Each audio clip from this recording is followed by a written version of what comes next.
Oh, that's awesome. Help! What's on your head, Ryder? What is going on, good people? My name is Nathan, and this is some Team Fortress 2 Koth Flood gameplay. This was actually in Shibby's server, and he was adding some new maps to his server, I guess. So this was one of the 3 new maps that he added, and we were experimenting with it. And this map is friggin' hilarious. It does have some potential to have some strategic value, but basically, stuff happens like the following in just a second. No! Come on! Oh my goodness. That's not fair. And not being fair describes this map expertly. But before we kind of get into the map a little bit more, this gameplay is me just playing heavy. I think I get a top frag in the end. Actually, I know I do because there's a thing called cheating and skipping to the end, which you should not do because you'll explode and your eyes will melt and stuff like that. Just kidding, that won't actually happen, as I'm sure all of you are aware. But anyway, so basically heavy is dominant on this map along with a few other classes, which I can just point out to you. Pretty much mini-sentries own, just like every other map. Engineers are ridiculous.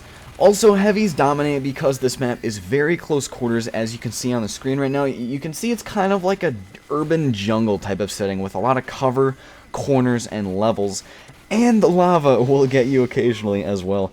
But basically, because it's CQC, mini-sentry engineers are dominant, so are heavies, and air blasting pyros are also dominant.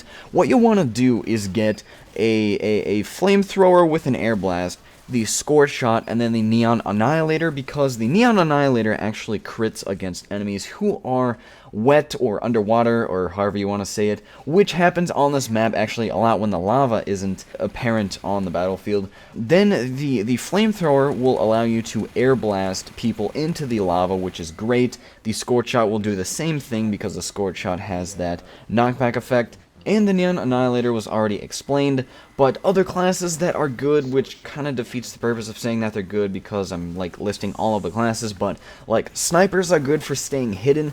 If you're playing sniper, you definitely want to be super ninja and stay out of the way behind some cover, which I'll get to in a second.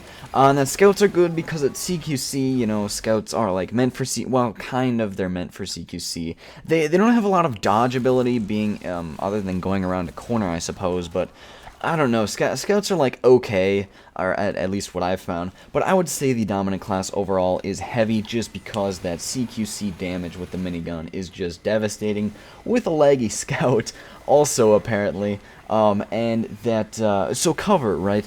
Cover you want to use to your advantage because that is like all of this map, plus the levels, right? So you want to get behind a crate, alright guys, just get behind a crate, save yourself some health, because crates will save your life in this map. If you have a heavy that's shooting at you from whatever blues spawn or something, you get behind a crate, all of a sudden you're safe. It's a wonderful tactic, this cover thing. But yeah, so really, I mean, in all seriousness, try to pop in and out of cover as much as you can, because that is how you do damage and don't receive damage. That's like the secret key. It's like brilliant, this strategy that military people came up with way back in the day. Anyway, other strategies you might want to use is take advantage of the high ground. Because of how Koth Flood works, there's multiple levels to the map. So in the beginning, you're on stone. Basically, it has to do with the elements. So like right now, the water's draining, leading to the lower level. And as you can see, the wood floats. So you gotta be aware of what height you're at, because you can get an advantage on people if you stay up above them, because people naturally don't look up, which is how you win. Prop hunt, by the way. Random key, secret key to that game mode just hidden right here. And the lava again.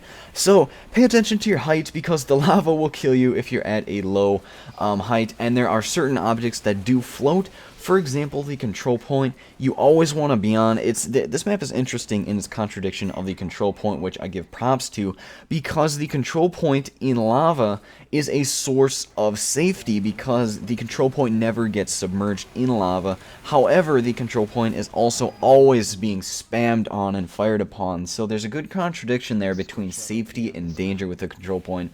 And overall, I mean, this is a really good Koth map. It adds some depth. No pun intended, by the way. Wink, wink, knee slapper. But yeah, this map is really decent just because it's really interesting and it adds a lot of variety because there's so many like variations of what you can do. And I mean, it's awesome because you can like actually strategize with cover and hiding. If you're like a spy, you can like hide behind corners and get ammo. The only thing is that there aren't a lot of ammo packs in this map. That is one thing that I would suggest would be added. Probably it would be like more smaller health packs instead of like gigantic ones, because I don't know, it just kind of needed a little bit more health, and I don't know how to explain that more, but it's like you get a feeling for a map where you're just kind of helpless all of the time if you don't have a medic, which as we all know doesn't, or rather isn't always the case, so that's definitely something to keep in mind. So more health would be nice. But that's pretty much it for map tips. In summary, this map is really interesting, and it's awesome because it adds a little bit more variety to Team Fortress 2 maps and how they're played and stuff, which is awesome because TF2 just, for some reason, just keeps churning out more variety, more reasons to stay around and keep playing, which is awesome. So that is Koth Flood, everybody. Thank you all for watching, as always, and please leave a rating on the video if you did enjoy it, and subscribe for more Team Fortress 2.